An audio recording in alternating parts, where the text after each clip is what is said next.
Hello friends, welcome to the new episode of my channel. আমি সৌমজিৎ। আজকে আমার সঙ্গে রয়েছেন সায়ন্তন দা। সায়ন্তন দাকে আমরা এখন টোটাল দুটো সিরিয়ালে দেখছি, একটা কথায় দেখছি আমরা, তাছাড়াও আমরা দেখছি এখন তুই আমার হিরোতে, যেটা জি বাংলায় হচ্ছে। তো দাদা কেমন আছো? আমি ভালো আছি, থ্যাংক ইউ, তুই এতটা দূর এসেছিস। আরে না, আমি ভালো আছি। প্রথমে তুমি আমাকে বলো যে এই যে তুমি দুটো যে ক্যারেক্টার করছো, দুটোই তোমার ভিলেন, এবং তুমি ভিলেনই এখন রিসেন্ট টাইমে অনেকগুলো করছো, অষ্টমী বা এই সিরিয়ালগুলোতে। হিরোর একটা তোমাকে দেখেছিলাম হিরোতে, যেটা হতো। তো এবার তুমি আমাকে বলে এতগুলো ভিলেনের ক্যারেক্টার, সেটা কি একরকম হয়ে যাচ্ছে? মানে একরকম হয়ে যাচ্ছে বলতে সেটা স্ক্রিপ্ট চয়েসটা আমি বলছি। স্ক্রিপ্ট চয়েস বলতে আমি ফার্স্টে একটা কথা বলবো যে আমরা তো সিরিয়াল করি, আমরা সিনেমা করি না। আর সিনেমা করলেও ব্যাপারটা যেটা হয় সেটা হচ্ছে এখানে স্ক্রিপ্ট চয়েসের ইয়েটা আমাদের থাকে না, কমফর্ট এবং লাক্সারিটা আমাদের থাকে না।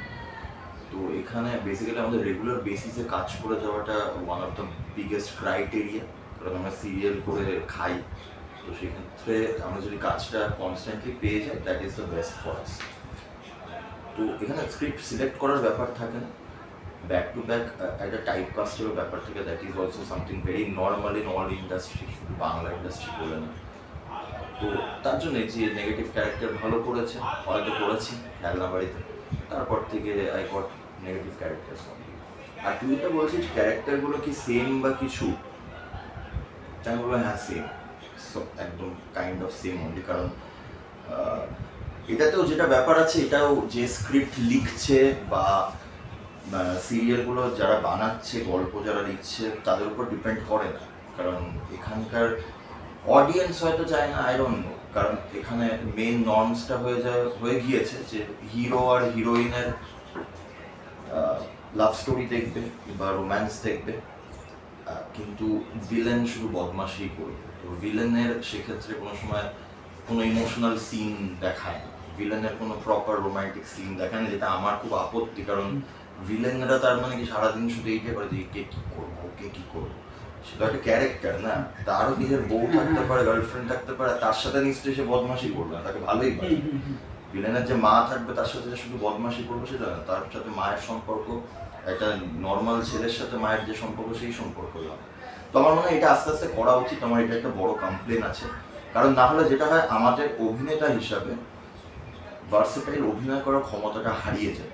কারণ দিনের পর দিন একই ধরনের কাজ যখন আমরা করে যাচ্ছি, তখন কালকে যদি আমাকে একটা মায়ের সাথে ইমোশনাল সিন করতে দেয়, সেটার জন্য আমাকে কোথাও না কোথাও একটু প্রিপারেশন নিতে হবে। কিন্তু হয়তো হতে পারে যে আমি না হয় অন্য কোনো ভিলেনের ক্যারেক্টারে যে করছে, সে অসাধারণ একজন রোম্যান্টিক হিরোর, রোম্যান্টিক একজন ব্যক্তির চরিত্র ফুটিয়ে তুলতে পারবে, সে অসাধারণ একজন কমেডি পার্টও করতে পারবে, সে অসাধারণ কোনো ইমোশনাল পার্টও করতে পারবে। তো আমার মনে হয় এই চান্সেস করে দেওয়া উচিত। আর তাহলে আমরা অনেক ভালো অ্যাক্টার্স কাল্টিভেট করতে পারবো। কারণ একটা ইন্ডাস্ট্রি গ্রো করতে গেলে স্ট্যাগন্যান্ট কোনো একটা ইন্ডাস্ট্রি তখনই হয়ে যায় যখন আমরা ভালো অ্যাক্টার্স হোক কি ডিরেক্টার্স হোক, হুএভার, ডিওপি হোক, তাদেরকে যখন আর গ্রো না করাতে পারি, তখন জায়গাটা এসে স্ট্যাগনেন্ট হয়ে যায়। কিন্তু আমরা যদি সমস্ত অ্যাক্টার্সদের, সমস্ত হিরোরাও যারা হিরো করছে, তারা কেন ভিলেন করবে? তারাও তো করতে পারে। আর সেক্ষেত্রে তাদের অ্যাক্টিং স্কিলসও খুব শার্প হবে। কারণ ভিলেন করা is a very tough thing. তুমি হিরো করেছো আর ভিলেন। তো সেক্ষেত্রে ওটাই ব্যাক টু ব্যাক আমি ক্যারেক্টার্সগুলো পেয়ে যাচ্ছি, করছি, দ্যাটস ইট। বাট সেক্ষেত্রে অ্যাক্টাররা তাদের অ্যাক্টিং ক্যাপাবিলিটি কোথাও না কোথাও হারাতে থাকে। আর আমার গল্প এখন এটা নিউ জেনারেশন, নতুন, সবাই সব কিছু দেখছে, সবাই ওয়েব দেখছে, হলিউড দেখছে, সব কিছু হাতের মুখে চলে এসছে। তো সেক্ষেত্রে করা উচিত যে একটা ভিলেন মানে সে দাঁত মুখ এরকম করে শুধু বদমাশি করবে না, সেটা গার্লফ্রেন্ডকে একটা সত্যিকারের প্রেমিকের মতনই ভালোবাসবে, তার মার সাথে সে ইমোশনাল সিনসও করবে। এটা আমার মনে হয় করা উচিত। বাট মেবি অডিয়েন্স সেটা চায় না। অডিয়েন্স হয়তো শুধু হিরো হিরোইনের রোম্যান্সই দেখতে চায়, তার জন্য হয়তো আসছে না। যেমনি অডিয়েন্স সেটা চাইবে, আমাদের স্ক্রিপ্ট রাইটার্স সেটা লিখবে। কারণ we have good script writers. গল্পটা অন্যরকমভাবে লেখা হয় বেশি মানুষের কাছে পৌঁছে দেওয়ার জন্য, তাছাড়া আর কিছু নেই। আচ্ছা, আর দাদা তোমাকে আমি পরবর্তী যে প্রশ্নটা রাখবো, যেটা অনেকের মানে তোমার যারা ফ্যান্স রয়েছে অনেকের মানে জিজ্ঞাস্য, যে মাঝখানে কথা সিরিয়ালে আমরা বিপুলদার একটা ক্যারেক্টার দেখেছিলাম, যেখানে তোমার সঙ্গে তার ভাইয়ের এবং দাদার সম্পর্ক ছিল। মাঝখানে তারপর তুমি জেল থেকে বেরোনোর পর বিপুলদার ক্যারেক্টারটা জেলে চলে যায়, তারপর তাকে দেখানো হয় না। তো আবার কি তোমাদের দুজনকে একসঙ্গে দেখতে পাবে দর্শক? মানে এইটার ব্যাপারে আমি কোনো কমেন্ট করতে পারবো না। আচ্ছা, আর তোমাকে এখন কথা, কারণ আমার কাছে ইনফরমেশন নেই, কারণ আমি যারা আমার সাথে কাজ করেছে তাদের সাথে যদি নিস ইন্টারভিউ কখনো, তখনও তুই জানতে পারবি কথা যে আমি আমার কাজের সাথে কাজ রাখি। তারপরে বাকি কে আসলো, কেন একে দেখানো হচ্ছে না, আবার কি ফিরবে, তাহলে কি হয়েছিল, এইসব মধ্যে আমি জানি না। আচ্ছা, আর বিপুল ভালো একটা, বিপুলের সাথে আমি কাজ করেছি, আমার ওর সাথে কাজ করে খুব ভালো লেগেছে। তারপরে আমি জানি না কেন ওর নিজস্ব কোনো ইস্যুসও থাকতে পারে বা কিছু, তো but it was nice working with.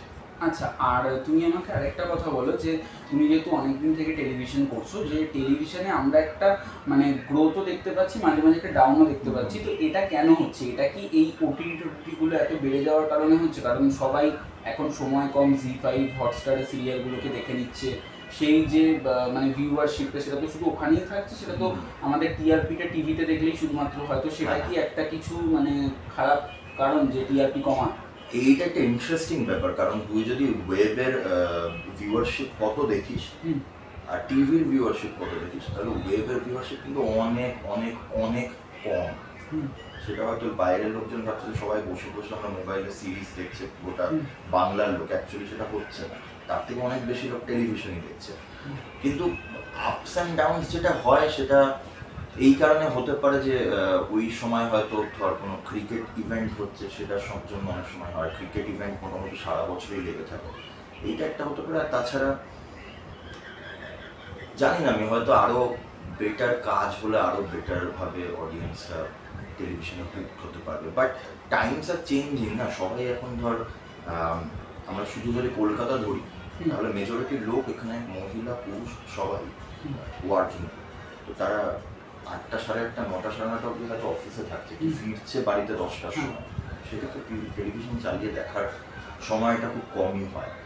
তাও বাড়িতে বাড়িতে টেলিভিশন চলে এখনো, আর ভালো ভালো আরও নিউ টাইপ অফ প্রজেক্টস করলে আমার মনে হয় আরও ভিউয়ারশিপ বাড়তে পারে, কিন্তু সেটাও আমি শিওর না, কারণ সেটা যদি মানে আমি এত ইজিলি বলে দিতে পারি, তাহলে এত বছরের যে প্রডিউসার্সরা বা ডিরেক্টরসরা আছে তারা তো কেউ মানে বুদ্ধিহীন নয়, তারা ডেফিনেটলি তারাও তাহলে এটা ট্রাই করতো।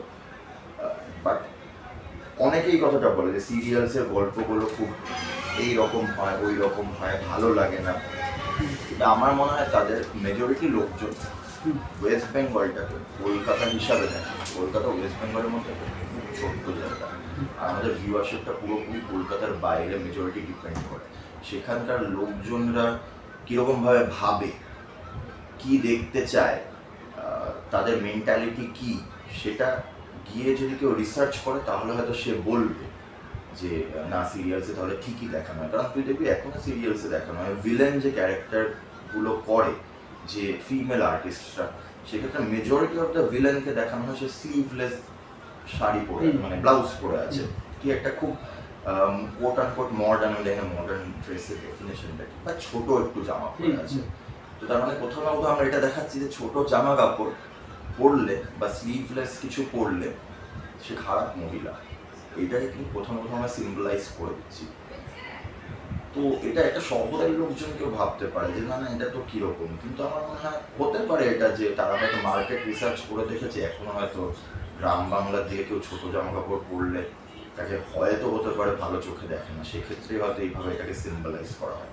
বাট এই ধারণাগুলো আস্তে আস্তে ভাঙতে হবে, বা শহরের মেয়েরা ভিলেন, গ্রামের যে মেয়েটা সে যে মেয়েটি সে খুব ভালো, এটা তার মানে শহরের মেয়েরা কি খারাপ, কোটান কোট সেটা কোথাও না কোথাও দেখানো হচ্ছে।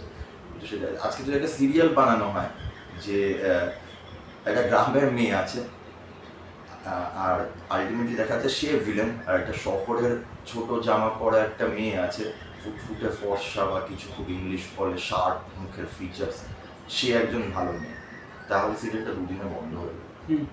তো যারা কলকাতায় বসেই কমেন্টগুলো করছে যে সিরিয়ালসে এটা হচ্ছে, এটা কি আজগুবি দেখাচ্ছে বা কিছু, তাদেরকে আমি এটাই বলবো তাদের কলকাতার বাইরে গিয়ে সমস্ত জায়গায় ঘুরে রিসার্চ করে দেখা উচিত যে বাকি জায়গায় কী হচ্ছে, তাহলে তারা বুঝবে যে কেন সিরিয়াল এটা দেখানো হচ্ছে বা কেন ঘরের গল্পই দেখানো হচ্ছে। কারণ একটা সিরিয়াল যদি 8টার সময় একটা প্রাইম চ্যানেলে দেখানো হয় আর সিরিয়ালটার মেন ফ্যাক্ট হচ্ছে কর্পোরেট পলিটিক্স নিয়ে সিরিয়ালটা হচ্ছে, তো অর্ধেক লোক কানেক্টই করবে না, কারণ তারা জানেই না কর্পোরেট পলিটিক্স ব্যাপারটা।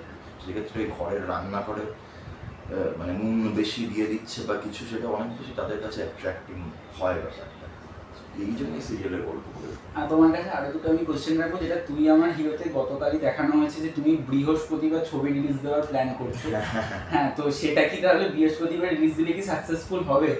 সেটা তো গল্প যিনি লিখছেন তার উপরে ডিপেন্ড করবে, বাট আমি আপাতত প্ল্যান এটাই করেছি, কারণ যেহেতু সাক্ষ্যজিৎ তো তার মুভি বৃহস্পতিবার দিন রিলিজ করার প্ল্যান ছিল, সো আমি তার আগে বলছি না আমি রিলিজ করবো বৃহস্পতিবার। দেখা যাক, আই হোপ করবো। আর আমাকে আরেকটা জিনিস বলো যে এই যে এখন রিল বা ইনস্টাগ্রামে রিল বা ফলোয়ার দেখে একটা সিরিয়ালের অ্যাক্টর অ্যাক্ট্রেসদেরকে নেওয়া হচ্ছে, মানে লিড অ্যাক্টর অ্যাক্ট্রেস নেওয়া হচ্ছে, তো সেটা কি সিরিয়ালের পক্ষে ঠিক বা সেটা কি আমাদের ইন্ডাস্ট্রির পক্ষে ঠিক?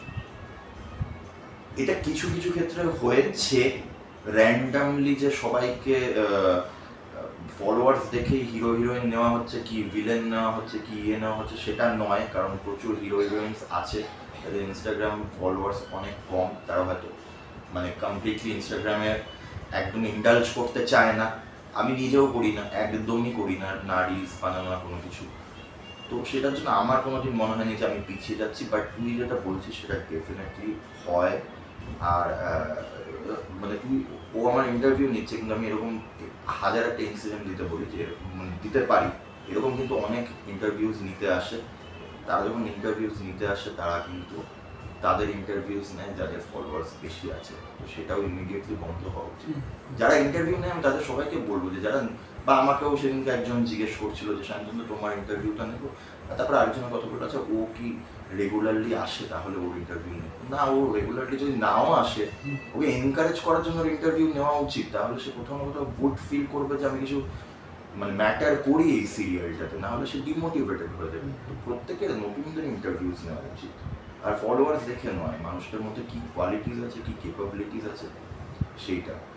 আর ইন্টারভিউ নিতে গিয়ে তোমরা লাঞ্চ ব্রেকে জোম্যাটোতে কি আনো, কি কি আড্ডা হয়, সব প্রশ্ন এই রিলেটেড। কেউ আজ পর্যন্ত দেখলাম না অভিনয় নিয়ে কোনো প্রশ্ন করছে, বা তুই যে প্রশ্নগুলো করলি যে গল্পটা এরকম কেন ওরকম কেন হয় না, সেইগুলোর উপর আমাদের মানে ধ্যান দেওয়া উচিত। না হলে আমরা আর গুড অ্যাক্টার্স কাল্টিভেট বা আরও নতুন গুড অ্যাক্টার্সদের আনতে পারবো না, কারণ ইনস্টাগ্রাম ফলোয়ার্স দেখে তো আমি শুধু যাদের ফলোয়ার্স বেশি তাদেরকে আনছি, আমি তো ভালো অ্যাক্টার্সদের আনছি না। আলটিমেটলি ইন্ডাস্ট্রি একটা জায়গায় গিয়ে স্ট্যাগনেন্ট হয়ে যায় বা কোলাপস করে, সেইটা সবাইকে মেনটেন। আর আরেকটা লাস্ট কোশ্চেন, যে তুমি যখন প্রথম হিরোর ক্যারেক্টার করেছিলে সেই সিরিয়ালটা আমরা দেখেছিলাম, এবং তারপর তুমি যখন ভিলেনে শিফট হলে, তো এই যে শিফটিং এর সময় তোমার কি কোথাও কি এটা মনে হয়েছিল যে মানে যেরকম অনেক হিরোদের মনে হয় আমি হিরো আমি কেন ভিলেন করবো, সেটা কি তোমার কি কোথাও মনে হয়েছিল? এটা মনে হয়নি, এটা বললে খুব মিথ্যে কথা বলা হবে। তো আমি কাজটা দেখ, আমি যেটা হয় সেটা হচ্ছে আমি তো মূলত হলিউড দেখে বা ইংলিশ সিনেমা দেখে কি ফরেন মুভিজ দেখেই অভিনয় করার আমার ইচ্ছেটা হয়েছে, বা বাংলাতেও প্রচুর ভালো ভালো আগেকার দিনের সিনেমা হয়েছে সেক্ষেত্রে দেখা যায়। তো সেক্ষেত্রে আমরা লিওনার্ডো ডিক্যাপ্রিওকে মানে টাইটানিকের লাভার বয়ও দেখছি, জ্যাঙ্গো আনচেইনডের ভিলেনও দেখছি। এবার আমি তো ওই সব দেখে বার খেয়ে না না তাহলে তো মানে আমি ফাটিয়ে ভিলেনের ক্যারেক্টার করবো, তাহলে সেম ব্যাপার। তারপর আমি যখন করেছি আমি বলছি যে আমাকে কিন্তু কাজের জায়গায় সবাই প্রচণ্ড ভালোভাবে ট্রিট করেছে। তারা ভিলেন, আমি যখন খেলনা বাড়িতে করেছি আমি কোনো অংশে হিরো বা হিরোইনের থেকে কম প্রায়োরিটি পাইনি। আমার ইন্টারভিউজ নেওয়ার থেকে আরম্ভ করে আমাকে ব্যাক করার থেকে আরম্ভ করে সব অষ্টমীতেও তাই। কিন্তু কোথাও না কোথাও একটা কিছু থেকে যায়, কারণ এটা একটা খুব পুরোনো ধারণা। তুই যে ওয়ার্ডটা ইউজ করছিস হিরো, হিরো বলে কোনো ওয়ার্ড হয় না, ভিলেন বলেও কোনো ওয়ার্ড হয় না, কমেডিয়ান বলেও কোনো ওয়ার্ড হয় না, আমরা সবাই অ্যাক্টার্স। এক্ষেত্রে হিরো ভিলেনের কোনো বা এই প্রায়োরিটি বেশি পাবে ও প্রায়োরিটি কম পাবে এই জিনিসটা এগুলো অনেক আগে হয়ে গিয়েছে। মানে এগুলো যদি আমরা এখনো কন্টিনিউ করে যাই তাহলে আমরা এখনো মানে ধরো 60s পড়ে থাকবো, এরকম ব্যাপার। এগুলো ছেড়ে সবাই অ্যাক্টার, সবাই সেম প্রায়োরিটি। তার মধ্যে যে আরও বেশি ভালো অ্যাক্টিং করতে পারবে, যে বেশি লোক হলে বা টিভির সামনে নিয়ে আসতে পারবে, সে কোথাও না কোথাও অবভিয়াসলি একটু এক্সট্রা ট্রিটমেন্ট পাবে, কারণ তার ক্যাপাবিলিটি বেশি, সে অভিনয় দিয়ে লোক আনছে। কিন্তু এই হিরো টার্ম, হিরোইন টার্ম, এটা হিরোর জামা এটা ভিলেনের জামা, এই জিনিসগুলো অনেক পুরোনো জিনিস হয়ে গেছে। আমরা যদি এখন এটাতে পড়ে থাকি আমরা পিছিয়ে থাকি। সবাই অভিনেতা, সবাই সেম, সবাইকে সেম প্রায়োরিটি দাও। তো থ্যাংক ইউ দাদা তোমার টাইম থেকে দেওয়ার জন্য। তো তুমি দর্শকদেরকে বলে দাও যে তোমার সিরিয়াল বা তোমার কাজ নিয়ে। হ্যাঁ, আমি সেটা বলবো। আগে তুই বল তোর চ্যানেলটার নাম। Systematic show. সিস্টেম্যাটিক সৌম্য। আমি সবাইকে ফার্স্টে বলবো সিস্টেম্যাটিক সৌম্য ওর চ্যানেলের নাম, সেটা সাবস্ক্রাইব করো, ভিডিওসগুলো লাইক করো, কমেন্ট করো, কারণ he is doing a great work. তুই নতুনই কোথায় করছিস? হ্যাঁ, নতুন করছে, ভালো ভালো প্রশ্ন করছে, ফালতু প্রশ্ন করছে না। তো এই চ্যানেলটাকে আরও গ্রো করাতে সাহায্য করো তোমরা। আর আমি আপাতত তো মানে যে দুটো শোতে কাজ করছি ও জানি, ও বললো একবার। তো আপনারা সব শোজই দেখবেন, বাংলা সিরিয়াল দেখুন। আমরা আরও ভালো ভালো গল্প অবশ্যই আনবো টিভিতে, অবশ্যই আসবে, নতুন ধরনের আসবে। আমি আমার বেস্ট অভিনয়টা করার চেষ্টা করবো, যতটা এক্সাইট করা যায়, যতটা এন্টারটেইন করা যায়। আমার স্ক্রিনে না সবসময় বোরিং অভিনয় এসে কেউ যদি করে, সেটা আমার খুব ফালতু লাগে। মানে I don't like that at all. কেউ খারাপ অভিনয় করতে পারে, কিন্তু কেউ যদি বোর করে স্ক্রিনে, তো আমি ওই জন্য সবসময় চেষ্টা করি যে যতটা এক্সাইটেড করা যায় দর্শকদের। আর আমি সেটাই চেষ্টা করে যাবো। ভিলেন হোক কি যেই হোক, মানে অভিনয় করাটা মেন কাজ, সেটা আমি করে যাবো। আর যতটা দর্শকদের এন্টারটেইন করা যায় সেটাই চেষ্টা করবো। Thank you.